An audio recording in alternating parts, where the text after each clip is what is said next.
And hello YouTube, and welcome back to another episode of The Zone TV Movie Entertainment with me, your host Jonathan, once again bringing you my thoughts and review for the brand new John Krasinski film starring Emily Blunt, A Quiet Place Part 2. Now, A Quiet Place does take place literally right after the first one. I'm pretty sure it really actually picks off what the first one left off, literally. But honestly, I haven't seen the first one since a long time, so who knows?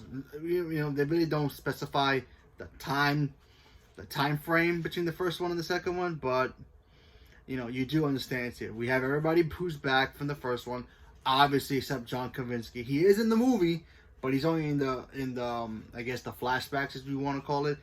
And the other son is not there also. Spoiler alert, because of the first one. So if you haven't seen the first one, some spoilers there. They didn't make it.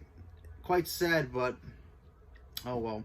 So we have Emily Blunt. She still has to take care of her children. Sorry, her baby, her oldest son, and of course her oldest daughter, played by an actress who actually is deaf in real life. So, and then they decided that they need to figure out a way to stop these creatures. They need to stop them because honestly, at this point, the world is pretty much like gone to hell.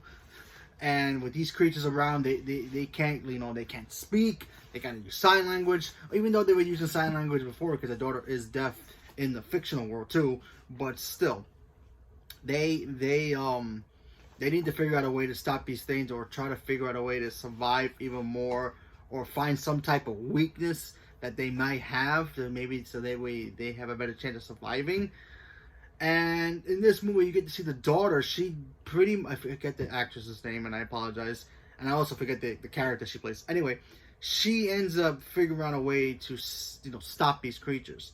You know, not permanently, but enough time for them to either get ammo or whatever to blow them away. So she decides she needs to go on her own journey to pretty much try to figure out a way to stop them.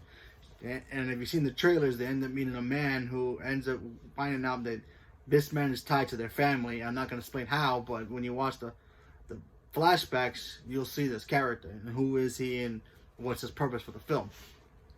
I thought he did a really good job. I thought the girl did a really good job. Listen, I love Emily Blunt. I think she's a good actress, and you know, she's very, very gifted.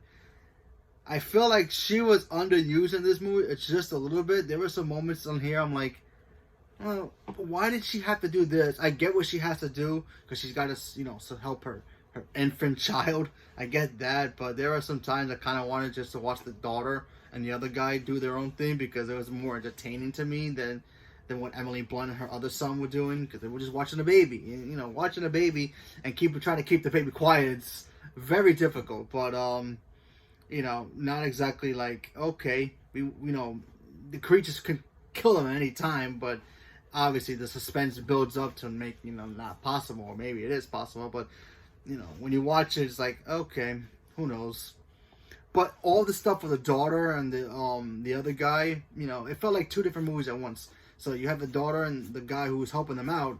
They go on the journey to try to find a way to stop these creatures, like I said before, not permanently, but at least enough time for them to stall them, or you know, use enough bullets or whatever they have to try to kill them.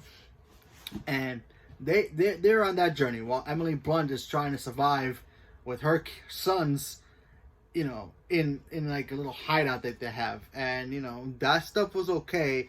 I just prefer the other stuff a lot better. So that's just me. Overall, I thought this movie was okay. You know, I'm not a huge fan of these movies. I do like them. I honestly do. I like one and I like two. Very different films from whatever like type of thriller horror films that there are right now.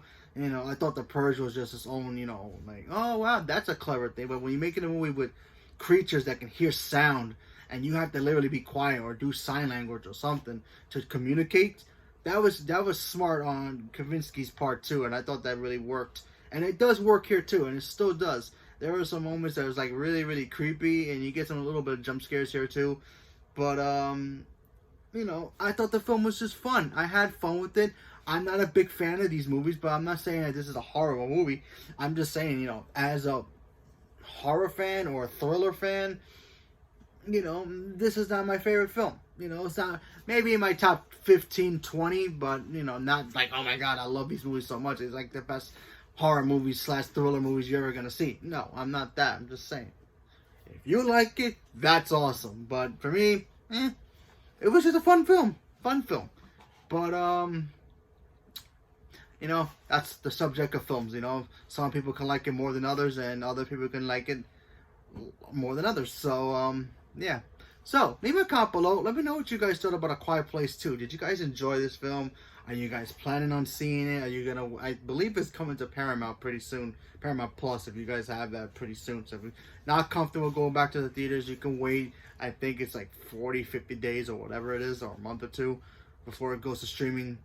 But if you're comfortable going to the movies and being safe and you wearing a mask, give it a shot. If you're a fan of the film, give it a shot. It does have a nice way of setting up from what the first one left off, you know?